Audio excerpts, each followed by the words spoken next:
Hello, welcome to 5th Generation Hobby Shop and shoutout po kay Sir Roel Barrientos of Oriental Mindoro, sir. This is your unit po. I-review testing natin, video testing. So ito po yung mga kasama ng package.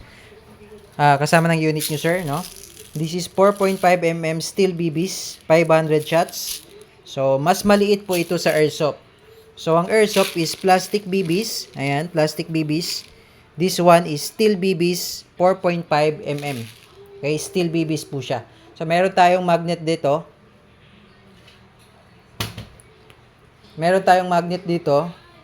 No, to check natin na talagang steel BB siya, no? So ito po. So ito po yung laman ng steel BBs. Ito yung magnet. Ayan. Dumidikit po siya sa magnet. Okay, so 4.5 mm siya, steel BBs. So, mas maliit siya compare sa airsoft. Yung sa airsoft na bala, yung plastic BBs. Pero, mas mabigat kasi bulita siya. Okay? So, ito yung sa airsoft na plastic. Okay? So, may kasama po siyang 500 shots. Ayan, 500 shots na steel BBs. Silver head. Okay? And then, buksan na natin yung unit mo, sir. Ayan, owner's manual. Kasama na rin owner's manual. Tsaka yung target plate, 5 peraso. Tapos yung CO2 naman, ito yung CO2. 5 peraso nito, sir, yung kasama. Okay, saan yung isa? Andun yung isa nakatago.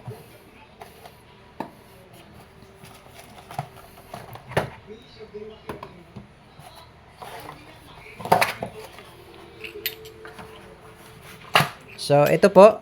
5 pieces na CO2. Kasama na rin yan. Then, meron na rin pong kasamang steel BBs na copper head. Yung kanina, silver head.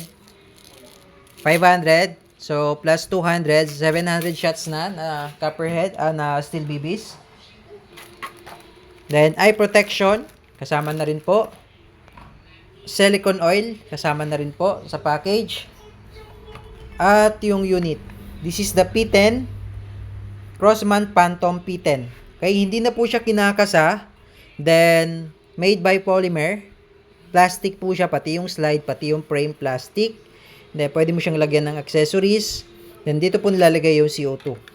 So, sa paglalagay po ng CO2, sir, slide nyo lang to. Then, bago kayo maglagay ng CO2, patakan nyo yung bulb. Ito. Yung part na yan, sir, yung may butas. Yan. Yan. Patangan nyo po ng silicone oil yan. Every time na maglalagay po kayo ng CO2. Okay, so ngayon lalagyan natin siya ng CO2.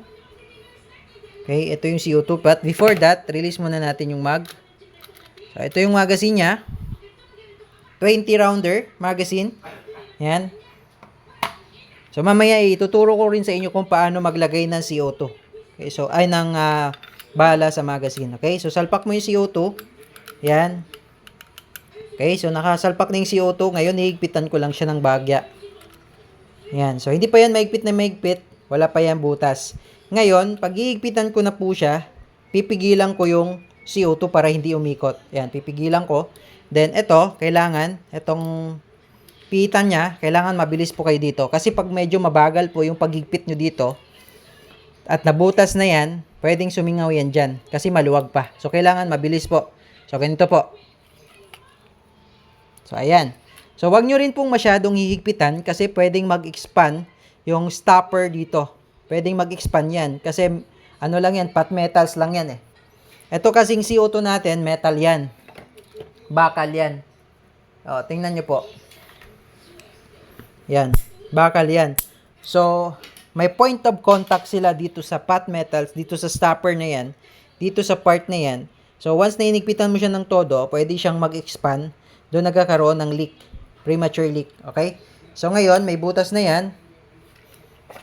Balik mo yung cover. Yan. Tapos, ready to fire. Wala naman siyang mag. Try lang natin kung may butas ng CO2. Okay, may butas na. Okay, so ngayon, maglalagay tayo ng bala. So, this is 20 rounder capacity. Pero mas maganda lagay mong bala 10 lang, sir, no? Para yung spring, hindi agad hindi agad lumambot, hindi compress. Okay, so paglalagay ng bala ito, sagad mo sa dulo. Yan, sagad mo sa dulo, tapos mag-lock yan. Okay, lalagyan natin ng bala. So dito ka maglalagay ng bala. Dito, sa may entrance na yan, yan. Diyan ka maglalagay ng bala. Okay. Yan, so lalagyan natin siya ng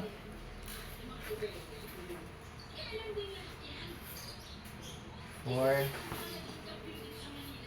5, 6, 7, 8. So, lalagyan natin siya ng 10, sir, no? Yan. 3, 4, 5, 6, 7, 8, 9. Siyam pala, siyam. Okay? So, ngayon, pag nalagay nyo na yung bala, eto, tatakpan nyo itong butas na to dito sa part na to. Kasi baka tumalsik yung spring, malalaglag yung mga bala. Okay? Tatalsik din yung mga bala. So, tatakpan nyo dito sa part na to, tatakpan nyo. Yan, yung may butas dyan sa part na yan, sa may dulo ng mag. Yan, tatakpan nyo yan dyan. Tapos, tsaka mo to, iaangat. Yan. 'Di ba? So, bumalik yung spring. Kasi pag hindi nyo yan tinakpan, tatalsik yung bala. Lalabas lang din. Okay? So, ganyan po. Ngayon, pag salpak dito sa unit, dahan-dahan lang din po. Yan. Hanggang sa mag-lock. Yan. Okay? So, yan. Ready to fire na po yan. Hindi nyo na po kailangang ikasa kasi hindi naman po ito nakakasa.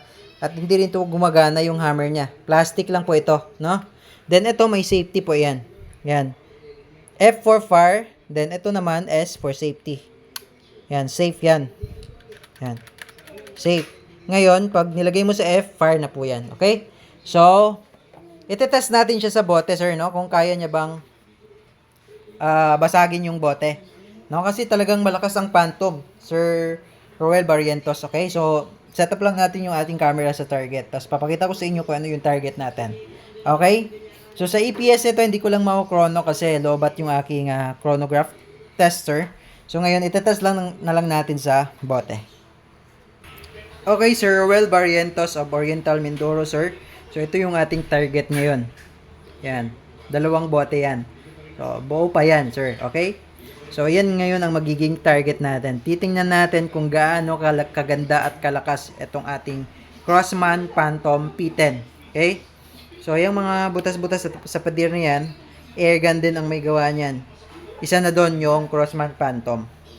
Okay? So, yung layo ko sa from the target, yung layo ko po ay nasa almost 2 meters. Okay? So, lalayo lang po tayo. So, gamitin nyo po yung eye protection nyo, sir, no? Kasi meron naman siyang eye protection na kasama. Gamitin nyo po yun kasi itong bala ng Phantom, yung steel BBs, nagre-ricochet po ito, bumabanda po ito, sir. Okay? So, ngayon, tetest na natin, sir. Okay? This is Sir Roel Barrientos of Oriental Mindoro. This is your Crossman Phantom P10 steel BBs airgun. Yan, 4.5mm steel BBs. Okay, so pasok lang natin sa fire. Ayan, and then firing. Firing. Yun.